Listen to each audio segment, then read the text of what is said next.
വിഴിഞ്ഞം ശാന്തകുമാരി വധക്കേസിൽ 3 പ്രതികൾക്കും വധശിക്ഷ. സ്വർണ്ണാഭരണം മോഷ്ടിച്ച ശേഷം ശാന്തകുമാരിയെ കൊലപ്പെടുത്തി മച്ചിനു മുകളിൽ സൂക്ഷിച്ച പ്രതികൾക്കാണ് വധശിക്ഷ. വിഴിഞ്ഞം സ്വദേശിയായ റഫീഖ, മകൻ ഷെഫീഖ്, സഹായിയായ അല്ലമീൻ എന്നിവർക്കാണ് നെയ്യാറ്റിൻകര സെഷൻസ് കോടതി വധശിക്ഷ വിധിച്ചത്.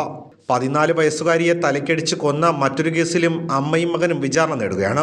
വിഴിഞ്ഞം സ്വദേശിയായ 74 വയസ്സുകാരി ശാന്തകുമാരിയുടെ വീട്ടിൽ വാടകയ്ക്ക് താമസിച്ചവരാണ് പ്രതികൾ. ശാന്തകുമാരി തൊട്ടടുത്തുള്ള വീട്ടിൽ ഒറ്റയ്ക്കായിരുന്നു താമസം. വൃദ്ധയുടെ ശരീരത്തിലുണ്ടായിരുന്ന ആഭരണങ്ങൾ കവരാൻ പ്രതികൾ ആസൂത്രണം നടത്തി. 2022 ജനുവരി 14 പ്രതികൾ ശാന്തകുമാരിയുടെ തലക്കടിച്ച് കൊലപ്പെടുത്തിയത്. മൃതദേഹം വീട്ടിന്റെ മച്ചിനു മുകളിൽ വച്ച ശേഷം പ്രതികൾ രക്ഷപ്പെടുകയായിരുന്നു.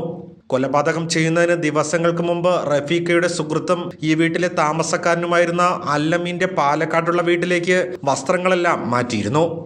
ശാന്തകുമാരിയെ റഫീഖയാണ് വീടിനുള്ളിലേക്ക് വിളിച്ചു വരുത്തിയത്. മകൻ ഷെഫീഖ് ചുറ്റിക കൊണ്ട് തലക്കടിച്ചു.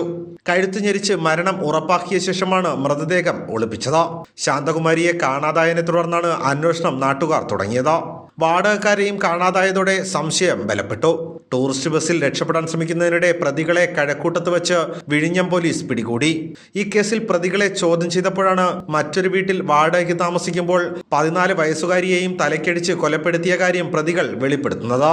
നമ്മുടെ സമൂഹത്തിൽ ഒറ്റയ്ക്ക് താമസിക്കുന്ന പ്രത്യേക സാമൂഹിക സാഹചര്യങ്ങളാണ്. മക്കളും മറ്റും നോക്കാത്തത് കൊണ്ടായിരിക്കില്ല. അവരുടെ സാഹചര്യങ്ങളിൽ അവർ പ്രത്യേകമായി താമസിക്കും. അവർക്കുള്ള വസ്തുവകളെ ലക്ഷ്യം വെച്ചുകൊണ്ട് കൊള്ളയടിക്കുവാനുള്ള ഒരു സംഘം. അതിങ്ങനെ ഇവർ റിപ്പീറ്റഡ് ഒഫൻഡേഴ്സാണ്. കാരണം ഈ കേസിൽ റഫീഖ, ഷഫീഖ്, അല്ലമീൻ എന്നീ പ്രതികൾ ഈ കൃത്യം കൂടാതെ വേറൊരു പെൺകുട്ടിയെ കൊലപ്പെടുത്തിയ കേസുണ്ട്. ഇതിലുള്ള ജെൻസ് മറ്റു പ്രതികൾ പിന്നെ വേറൊരു പെൺകുട്ടിയെ ബലാത്സംഗം ചെയ്ത കേസിലും പ്രതിയാണ്. കോവളം പോലീസ് എടുത്ത കേസ് തെളിയിക്കപ്പെടാതെ കിടക്കുകയായിരുന്നു. ശാന്തകുമാരിയെ കൊലപ്പെടുത്തിയ ഇതേ ചുറ്റിക കൊണ്ടാണ് പെൺകുട്ടിയെയും കൊലപ്പെടുത്തിയത്.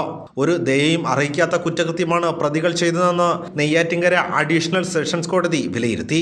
പ്രതികൾക്കെതിരെ ചുമത്തിയ കൊലപാതകം, മോഷണം, ഭവനഭേദനം, ഗൂഢാലോചന, തെളിവ് നശിപ്പിക്കൽ എന്നിവയെല്ലാം സംശയാതീതമായി തെളിയിക്കുവാൻ പ്രോസിക്യൂഷന് കഴിഞ്ഞു. ദൈവം എന്ന സത്യം ഉണ്ടെന്ന് ഞാൻ വിശ്വസിക്കുന്നു. എൻ്റെ അമ്മ ഒരു ദൈവവിശ്വാസിയായിരുന്നു.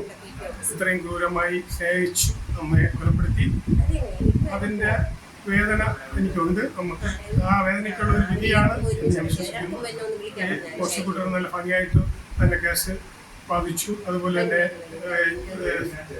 ഇൻസ്പെക്ടർ വിഴിഞ്ഞം അദ്ദേഹം നല്ല രീതിയിൽ ഈ കേസിൻ്റെ എല്ലാ തെളിവുകളും കോടതിയിൽ എത്തിച്ചു. അതിൻ്റെ ഒരു വിധിയായിട്ടാണ്. ശാന്തകുമാരിയുടെ ശരീരത്തിൽ നിന്ന് മോഷ്ടിച്ച സ്വർണ്ണാഭരണങ്ങളിൽ കുറച്ച് വിറ്റ ശേഷമാണ് പ്രതികൾ രക്ഷപ്പെട്ടത്. ഈ തൊണ്ടിമുതലുകളെല്ലാം കണ്ടെത്തിയിരുന്നു. ഭാരത് വിഷൻ, തിരുവനന്തപുരം.